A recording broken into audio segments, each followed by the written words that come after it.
si el gobierno quiere salir de esta crisis, si Castillo quiere mantenerse en el poder, tiene que restaurar el primer requisito, y con eso le da gobernabilidad al país, le da estabilidad, es restaurar la Constitución del año 79, que no les cuesta un sol. Anula el modelo económico neoliberal, separa el saqueo de los 380.000 millones de dólares, se anulan los contratos ley, le devolvemos la jurisdicción, la soberanía a nuestra Corte Suprema, al Tribunal Constitucional, para que vean los conflictos. Creamos una economía plural, donde el Estado va a poder hacer actividad empresarial.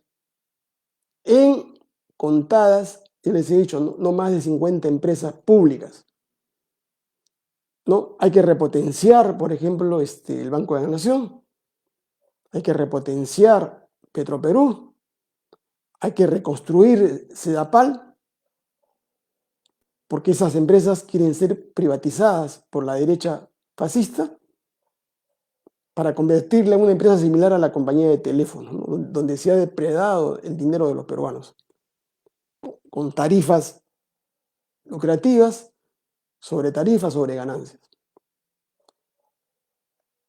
Hay que potenciar Petroperú para no pagar el gas a 65 o 60 soles el galón. Pero para hacer eso tenemos que tener gente capacitada, ¿no es cierto? No artesanos, no gente empírica, no gente que no haya estudiado, porque eso se estudia. La administración petrolera, por ejemplo, gasífera, se estudia, son conocimientos de alta especialización en economía o en administración de empresas. ¿Ya hay ese tipo de técnicos? Claro que los hay. ¿Ya? Ellos te sacan a flote una empresa. Es como el gerente, ¿qué diferencia? El gerente de Telefónica que le busca la mayor ganancia, el gerente de la minera Las Bambas que le busca la mayor utilidad a esos accionistas privados, a los chinos. O los de las Sauber, sus gerentes. Tenemos que tener gerentes de calidad para colocarlos en solucionar problemas de la empresa pública. Porque el problema, le digo, no es la propiedad. El problema es quién maneja la empresa, quién gerencia la empresa. ¿Ya? Y es un problema técnico que no se puede resolver, pues, porque bueno, coloco ahí como presidente de Petroperú a mi pata, a mi amigo del partido, a mi camarada, ¿no? De partido. O coloco yo a mi paisano chotano, ¿no? O coloco yo al primo de mi amante, ¿no? O coloco yo a mi cuñado. O coloco yo a mi paisano que me financió la campaña, que me dio el cuarto del hotel donde he estado durmiendo, o mis reuniones clandestinas, ¿no? O coloco yo al amigo de la Premier, porque también es caviar. No, señores, así no se manejan las grandes empresas estratégicamente, ¿no? Y sus técnicos existen, claro que sí. Entonces, restaurando la Constitución, el gobierno va a poder hacer todo. Mientras no se anule la Constitución, Montesinos, no se puede hacer nada. Está loco Castillo, está loco Cerrón. Están estafando al pueblo. Están engañando al pueblo. Y tampoco se puede hacer eso con una nueva Constitución, porque no se lo van a dejar hacer. Ya, son tan cabezahuecas que ellos saben que en una elección a una asamblea constituyente no van a tener más del tercio de constituyentes. Si son 100, tendrán 33, 34. Para tener el poder de decisión en la constituyente tienes que tener mínimo 51 votos. No los tienes, pues. Tienes que ser racional. Tienes que entender que así convoquen a una nueva constitución, a una nueva constituyente, no vas a poder tener la constitución que tú quieres, como la cubana o la venezolana, que son un desastre desde el punto de vista económico. Si tenemos Miren, tenemos un carro último modelo, un Mercedes-Benz, que está sin usar en el garage, que se hizo, pero que no se utilizó porque Fujimori no quiso que se siga utilizando ese Mercedes-Benz. Lo tienes ahí. ¿Para qué tú vas a comprar otro carro si lo tienes y no te cuesta nada? Entonces, un poco de racionalidad, señores. Ustedes tienen que despertar y decirle a sus amigos, a sus familiares, ¿no? Tienen ustedes también que educarlos a ellos políticamente. O sea, educar políticamente no significa hacer politiquería, sino tomar conciencia de que somos ciudadanos con derechos y deberes y que tenemos derecho a participar en los asuntos públicos, porque somos una república democrático-social y nos interesa qué cosas hace el presidente, qué cosas hacen los ministros, qué cosas hacen los congresistas, qué cosas hacen los militares, qué cosas hace el jefe de la policía con tanta delincuencia que no puede resolver este problema. Porque nos han vendido, ¿no es cierto?, una idea, una falsa idea, ¿no es cierto?, de que la política es sucia, de que la política es cochina, por lo tanto, nosotros no nos queremos meter en la política. Eso es un negocio, es una actividad de los políticos. ¿Quiénes son los políticos en el Perú? De los 33 millones de peruanos, no son ni el 0.001% de los ciudadanos. Los políticos no llegan, así, cuadros militantes, no llegan ni a 100.000 personas, señores. En realidad son cúpulas, ¿no es cierto? Por ejemplo, en APP, la panaca de Acuña, es él, ¿no es cierto? Y lo acaba, él, no es mi dicho, él lo acaba de decir públicamente. Si la señora Echaíz y el general Quiabra fueran de mi partido, yo hoy lo hubiese expulsado de una patada. O sea, ¿dónde está la democracia? ¿Dónde está el respeto a la opinión ajena? Ese señor está totalmente equivocado, es el dueño de 4 universidades, señores, y fíjese la forma, esa es una forma fascista, es una mentalidad fascista.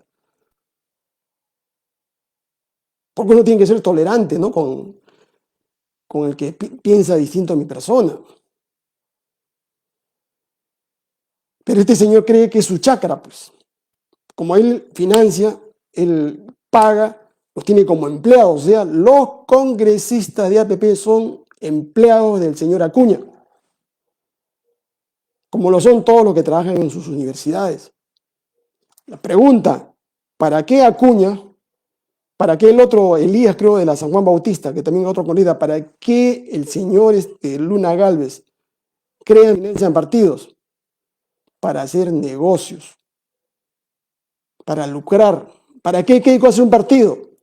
Para proteger los intereses, los negocios de las grandes corporaciones, como el Banco de Crédito que le regaló o le entregó 3 millones y medio, por la cual debe ser condenada, evidentemente. Ahí no tienen mayor defensa, ¿no es cierto? El señor Rodríguez Banda, de la Leche Gloria, que también le entregó cerca de 1 millón. El señor Rasmuch, que era un uruguayo, un empresario que estaba en Chile, que le entregó 10 millones de dólares. O sea, los partidos se crearon para hacer negocios. Esa es la putrefacción de la política en el Perú. Y por eso en una nueva elección, como en Chile, y eso es lo bueno de los chilenos, tenemos que liquidar, arreglar cuentas con esta partidocracia. Tenemos que enterrarlos, ¿cierto? Para limpiar la política, la verdadera política, de la suciedad, de la putrefacción en que han llevado todos estos partidos, porque no le salva a ninguno, incluido Perú Libre, que está arrastrando toda la corrupción del gobierno regional de Junín. Y el señor Cerrón no tiene disculpa acá, porque él ha manejado un gobierno regional y está con cerca de 20 procesos. Ya tiene una condena, va a tener otra condena más, y que demuestra pues, que las cosas no las ha manejado correctamente. Ahora, yo no creo que sea estúpido Cerrón, ¿no?, para decir que esto lo han hecho sus gerentes, los mandos medios. O sea, él estaba pintado. Esa es la peor disculpa, ¿no? Si una entidad en un ministerio se ha robado, en un gobierno regional se ha robado, es porque la cabeza también ha estado involucrada en esas acciones ilícitas. Y eso es lo que tiene que responder Castillo respecto a lo que Bruno Pacheco, su secretario privado personalísimo, hizo en el tiempo que estuvo en Palacio de Gobierno. Entonces, por eso tienen miedo a restaurar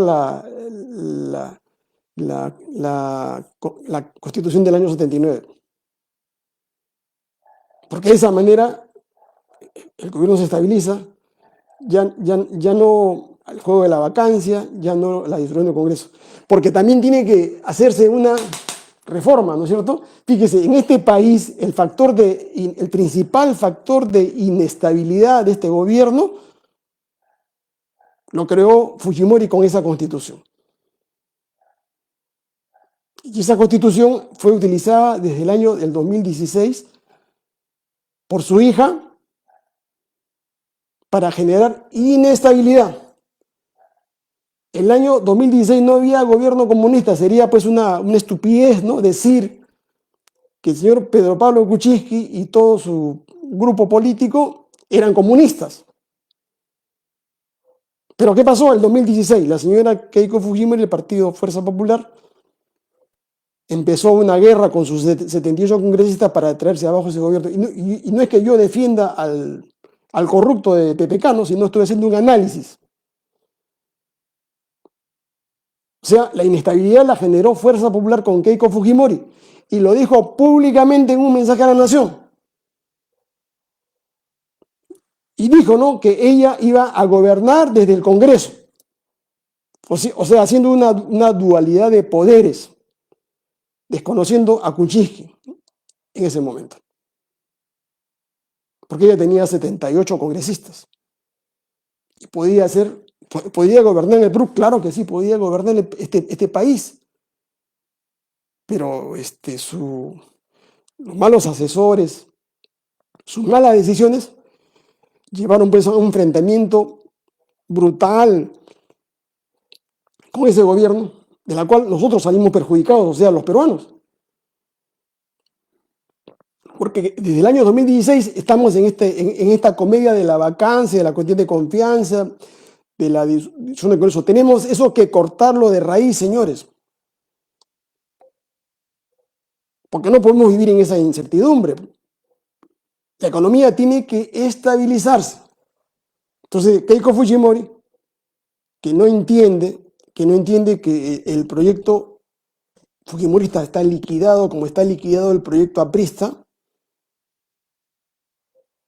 cree, ¿no es cierto?, que todavía puede ser presidenta del Perú para salvarse de la cárcel.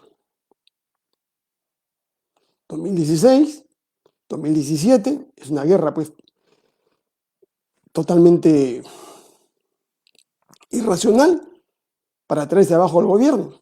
De entonces, 2018, cae PPK, 2019, Vizcarra. Los Javieres capturan el poder, 2020, 2021, con Vizcarra empieza, nosotros estamos en una dictadura, señores, hablemos sin medias tintas. Si hasta la época de PPK había una dictadura disfrazada de las grandes corporaciones, ahora con Vizcarra entramos a una dictadura así totalmente abierta, con estado de emergencia, sin derechos constitucionales, sin derechos fundamentales, con robo, con malversaciones, con saqueo de la economía de los peruanos, con alza de precios, con alza del dólar.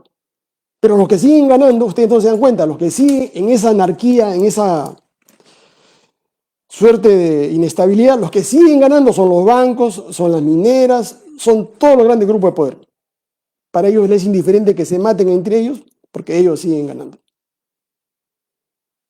Sagasti, piloto automático, los Caviares con Mirta Vázquez en el Congreso, Sagasti y los morados en el Poder Ejecutivo. 2021. Gana Castillo por 40.000 votos, pero ganó pues, y en lugar de darle estabilidad al país, prepararse para otras elecciones, o usar la vía democrática constitucional, otra vez, ¿no es cierto? El fujimorismo, ¿no? El fujimorismo que está disfrazado en tres partidos, porque tanto Fuerza Popular como Renovación Popular, que manejan Porqui y los porquistas, y Avanza País, que ha querido ser confiscado, ¿no?, por Hernando de Soto, que ha querido ser robado por Hernando de Soto, son lo mismo. ¿Ya? No se confundan, son lo mismo. Manejan el mismo modelo económico, lo defienden a muerte, defienden los mismos intereses, pero se fraccionaron para tener más congresistas. Eso está claro. Es una estrategia que yo lo dije en diciembre del año pasado, antes de las elecciones. Y también dije, ¿no?, en esa época, y está grabado, de que el proyecto antaurista a través de UPP estaba liquidado. Y lo dije yo en octubre, me acuerdo, en una reunión donde fueron ahí los candidatos al Congreso de UPP, que no iban a sacar ningún congresista. Si me decían, ahí me insultaron, me dijeron que estaba loco, que era un ave mal agüero, porque si en la elección de los congresistas del Congreso Extraordinario de enero del año 2000 ellos habían sacado cerca de 15 congresistas, ahora en abril del 2021 iban a sacar por lo menos unos 30 congresistas, con Antauro a la cabeza y José Vega a la cabeza. Y les dije, ¿no?, el análisis electoral político no engaña, señores. Le dije claramente, no van a sacar ningún congresista, no, el partido UPP no va a pasar la valla electoral, ¿ya? Porque los ciudadanos del sur no van a votar porque Antauro le diga voten por José Vega, porque no tenían candidato presidencial también en esa época. Eso está escrito, está dicho. Y también dije que el FREPAC no pasaba porque el FREPAC era un hipo en la elección pasada y no iba a pasar la valla electoral. Sí, eso está escrito, señor. Esto no es porque yo sea pitonizo o porque sea brujo, no. Eso se llama análisis político correlacional con series estadísticas.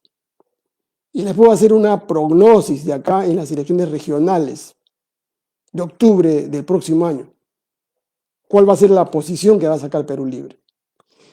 Principio político. Todo el que tiene el gobierno sufre un desgaste natural que lo lleva, digamos, a perder arrastre electoral.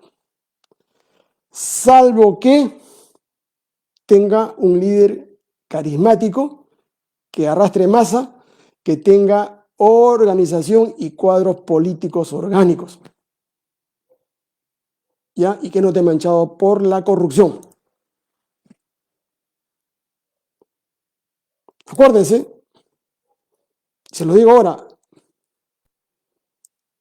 Perú Libre no va a sacar la votación que sacó en la elección presidencial. No va a sacar los 8 millones de votos y pico que sacó. Acuérdense de lo que le estoy diciendo hoy día, 11 de diciembre del 2021, que quede grabado, porque ha cometido muchos errores. ¿Ya? Que en política los errores se pagan, tienen un costo. Ya, entonces, si quiere tener estabilidad, si quiere todavía soñar con quedarse por los 5 años, tiene que restaurar la Carta del 79. Eliminar el factor de inestabilidad, ¿no? ¿Cuáles son esos factores? El problema de la vacancia presidencial, el problema de la cuestión de confianza, el problema de la disolución del Congreso. Esos 3 factores tienen que ser objetos de precisiones en una reforma constitucional.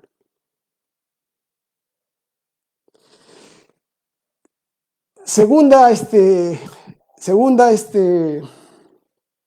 o tercera salida que tiene Castillo. Tercera salida que tiene Castillo.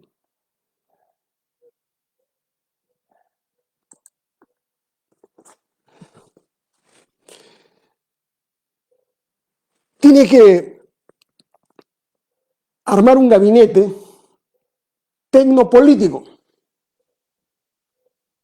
¿ya? Un gabinete que combine alta política, alta capacidad de manejo político con técnicos calificados de primer nivel.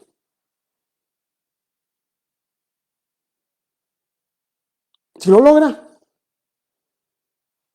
podría concretar un gobierno eficiente, para al menos dar algunas salidas, unas soluciones a los graves problemas por los que atraviesan los peruanos en estos momentos. También hay duda, porque Castillo es un hombre limitado, no tiene visión, no tiene ojo de águila, ¿no? Porque toda su vida ha sido, pues, como lo dijo Bellido, ¿no? Un sindicalista de nivel básico, ¿no? Manipulable, muy influenciable. Castillo lo dominan, 2 o 3 mujeres lo dominan fácilmente. Ustedes lo han visto en ese, no estoy mintiendo, en ese video donde la gente de Sendero, ¿no? En la marcha del Congreso le dice, tírate. El senderista le dice, tírate. Que está atrás le dice, tírate. Y Castillo se tira al piso. Ese es el retrato, ¿no es cierto?, auténtico de lo que es Castillo. Y el entorno que tiene, digamos, juega mucho, señores, ¿eh? En la psicopolítica uno tiene que ver gestos, acciones, actitudes. Y tiene que cambiar de look, por ejemplo. Eso será materia de otra. Entonces, el gabinete es fundamental. Salida urgente, ¿no es cierto? Tiene que aumentar el salario mínimo vital, el sueldo mínimo vital. ¿Para qué? Para restituirle la capacidad de compra a los peruanos. Por efecto combinado de la inflación que llegará a 6% este año, más la devaluación del sol, se ha perdido un poder de compra más o menos del 10 al 12%, depende de cómo lleguemos a diciembre. Entonces el sueldo mínimo tiene que ser incrementado, solamente para restituir, no para aumentar, se está restituyendo la capacidad de compra, porque ese sueldo mínimo de 9.30, en realidad solamente puedes comprar 820 soles en productos. O sea, nominalmente es 9.30, pero puedes comprar por 8.20. Y eso es una injusticia, pues. Porque la gente pobre, miren, la gente pobre ve deteriorada su capacidad de vida. Aumenta su problema de salud, de alimentación. Ahora, eso no lo siente la burocracia, no lo sienten los congresistas, no lo sienten los ministros, no lo siente el señor Velarde del BCR, no lo siente lo de Indecopi, lo de la Superintendencia de Banca, del Defensor del Pueblo, porque ellos ganan 30.000 soles como promedio de sueldo, más los 30.000 soles que van a recibir ahora por el aguinaldo. O sea, 60.000 soles. Y en el BCR son 50.000 más 50.000, 100.000 soles este mes de diciembre. Fuera de la tarjeta de crédito, fuera de la gasolina, fuera de la movilidad. Ellos no lo sienten, pero son tan miserables, ¿no es cierto?, que mandan a todos sus,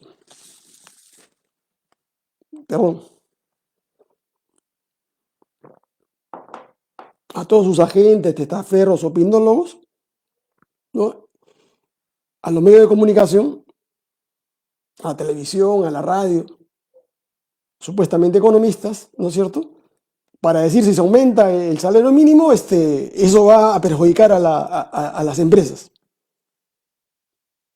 Porque las empresas no van a poder pagar. Porque en el Perú solamente va a ser un pequeño grupo de 2 millones de trabajadores los que van a recibir ese aumento. Señores, el asunto es muy simple.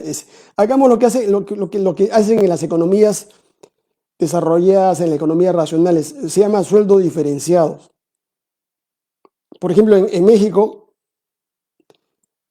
el salario, la hora, $6 en México, en las zonas, en los estados colindantes y en los estados fronterizos, donde hay maquila, $10 la hora.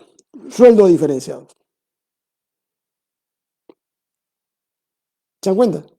Entonces, por ejemplo, las pymes pueden tener otro tratamiento, las MIPES pueden tener otro tratamiento.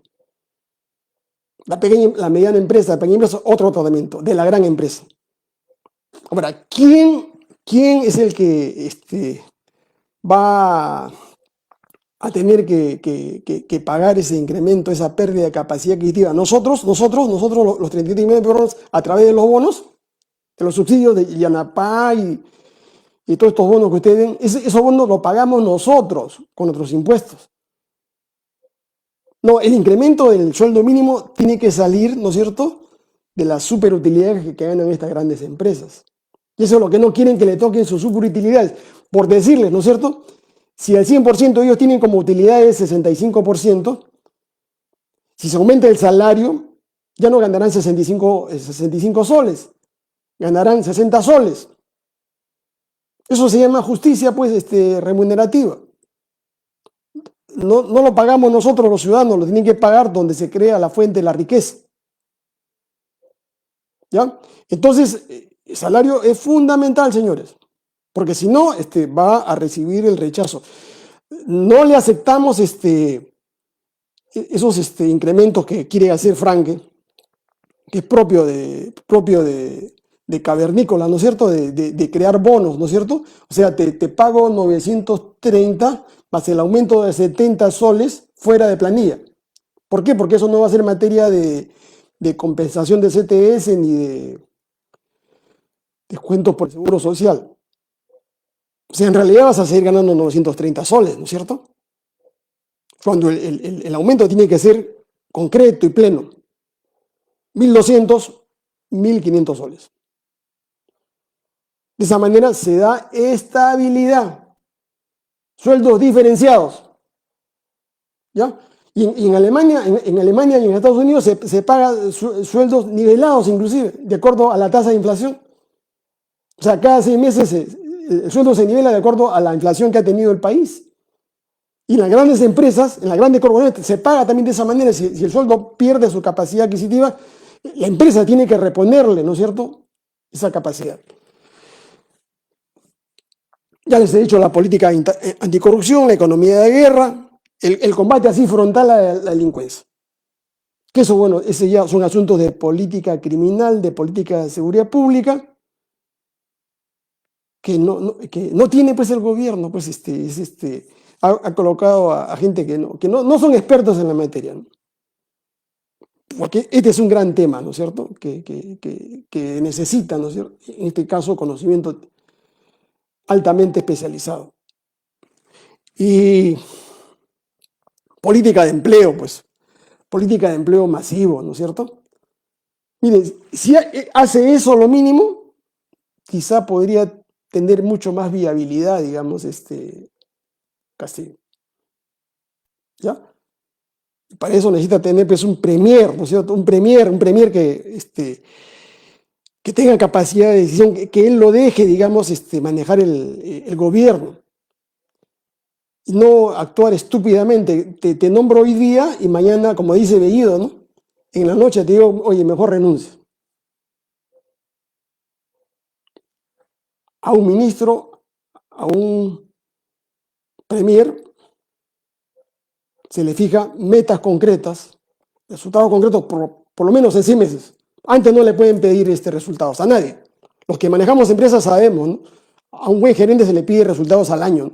En los estados de ganancias y pérdidas, ahí está su trabajo, su labor, ¿no? Pero decirle a la semana o al mes, porque con el cuento de que todo el mundo está en evaluación permanente, esa es una gran estupidez. ¿Qué ministro, qué persona, qué técnico va a querer trabajar para el Estado cuando el presidente o la primera ministra, cada vez que se le ocurre, va a decirle, ¿no? No se olviden que están en evaluación permanente. Nadie va a querer aceptar un cargo de ministro ni de primer ministro. ¿Ya? Entonces, señores,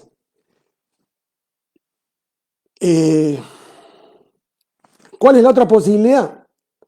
La otra posibilidad es que el gobierno caiga, ¿no? Yo le da una posibilidad para que Cerrón se mantenga. La otra posibilidad es que el gobierno caiga. Y si cae el gobierno, ¿no es cierto? Tienen que haber nuevas elecciones presidenciales y nuevas elecciones congresales. Por una razón sencilla. No tienen legitimidad. Y si no tienen legitimidad, no pueden gobernar, pues. Eso es lo que se le pidió, digamos, a Merino. Merino no tenía legitimidad, por eso no podía ser presidente. Entonces, ahorita el presidente no tiene legitimidad porque tiene desaprobación del 60% de la población. Y el Congreso menos, porque el Congreso tiene 75% de desaprobación. Entonces, estamos en una grave crisis política, ¿no? El pueblo no confía, el pueblo no cree en ellos. Y si llamamos a nuevas elecciones, como se hace en Portugal, por ejemplo, acaban de disolver un congreso, hay que ya resolver este problema ya para que callar la boca a Cerrón, a Bermejo, a Bellido y a todos estos comunistas reciclados. No, ya, que el pueblo decida, pues. Ya, el pueblo, fuente de poder, decide. Convoca un referéndum, ¿no es cierto? Agregan una cédula más. Y le preguntas a los peruanos, ¿quieres que se lleve a cabo una asamblea constituyente, sí o no? El pueblo decida. Y si dicen no, se acaba el asunto. Nos quedaremos con la Constitución del 79. Y si dicen sí, iremos a la elección constituyente. Pero de manera igualitaria. Acá no hay cupos al estilo corporativo fascista, ¿no? De que el 10% para los obreros, el 5% para los agricultores, el 4% para los nativos. Eso es fascismo. En una democracia todos somos iguales. Si el ilustrador quiere llegar al Congreso, si el barredor quiere llegar al Congreso, lo único que tiene que hacerse es organizarse y presentar sus candidatos. ¿No? Si tienen como los maestros, ¿no? Si los maestros tienen posibilidades, se organizan, tienen su partido magisterial y pondrán a los constituyentes que ellos crean o que el pueblo crea que los puede representar. Pero a priori no se puede decir, ¿no? Que se le dé cupos, ¿no es cierto?, determinados, porque eso sería discriminatorio. Ya, entonces, esa es la salida, la segunda salida. Ahora, fíjense, acá esto es importante. ¿De qué depende la estabilidad de Castillo en estos meses que vienen? Este es el bloque que en estos momentos lo está sosteniendo a Castillo, ¿no? Fundamentalmente, ustedes ven acá, Castillo, que está acá al centro, que es el núcleo del poder, tiene a Cerrón encima, lo tiene montado a Cerrón. O Cerrón lo tiene montado a Castillo. Si Cerrón le quita el apoyo, se cae Castillo. Pero además de Cerrón, tiene la Fuerza Armada, porque la Fuerza Armada tiene que dar su aquiescencia. Y, sobre todo, ¿no?, Castillo depende del pueblo. No el pueblo, que es un concepto etéreo, ¿no? Cada vez que lo veo a Castillo hablando de los ronderos, esos son estupideces. El pueblo es concreto. El pueblo son los trabajadores, son los pobladores, las amas de casa, los comerciantes, los ambulantes, los informales, los taxistas, los empleados públicos, privados.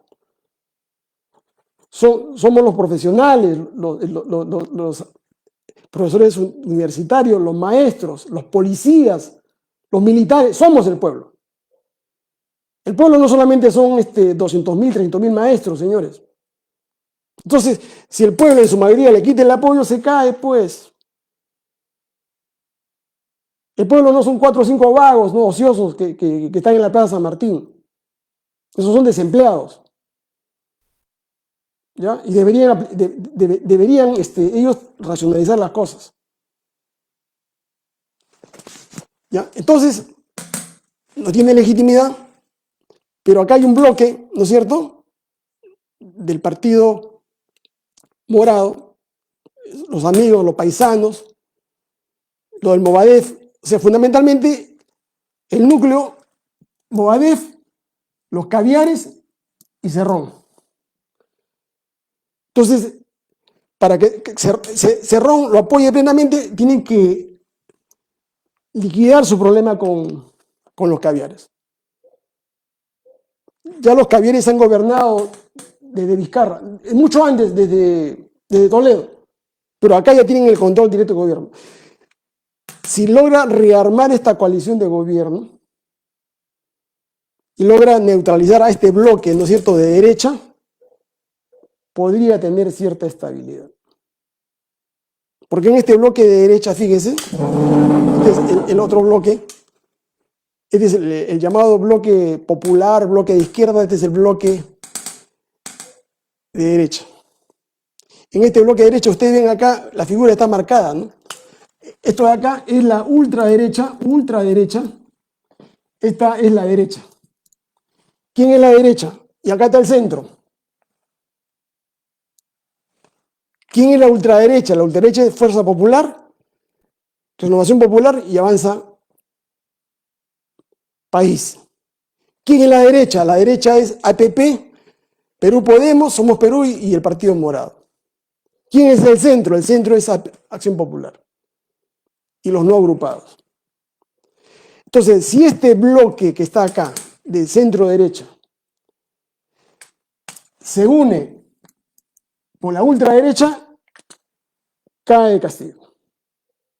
Este bloque anteriormente trabajó juntos para elegir la mesa directiva. Por eso que Perú Libre perdió la mesa directiva, porque no supieron negociar. Entonces, disculpen señores, voy a quitarme esto, ¿eh? Fíjense. Entonces, la situación de Castillo es muy precaria. Porque además estos grupos de ultraderecha, derecha, trabajan ¿con qué? Con los grupos de poder.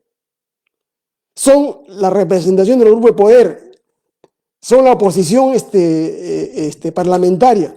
Pero ellos están, digamos, promovidos por el Grupo del Comercio, los carteles de la prensa, los 12 diarios que controlan, son 6 canales, encuestadoras, RPP, las redes, ahora inclusive el canal del Estado. Y la estrategia que van a emplear, si que Castillo no entiende esta figura, está claramente definida acá, ¿no? Esta es la estrategia de la derecha, ultraderecha. Van a usar, van a promocionar, van a financiar la huelga, los paros. Van a destituir, van a destruir a los ministros de Estado que ellos consideren necesarios, envueltos en corrupción. Van a presionar a los fiscales, al Ministerio Público, al Poder Judicial para que abra procesos a la gente de Perú Libre. Inclusive lo metan al propio Castillo en una serie de procesos. Van a magalizar la política para de esta manera distraer a la gente mientras ellos van avanzando en sus planes de vacancia. Entonces, señores, bueno, acá tengo un tema de economía que lo explicaré la próxima semana, ¿no? Para que ustedes sepan diferenciar los modelos económicos, digamos, en una sociedad, perdón.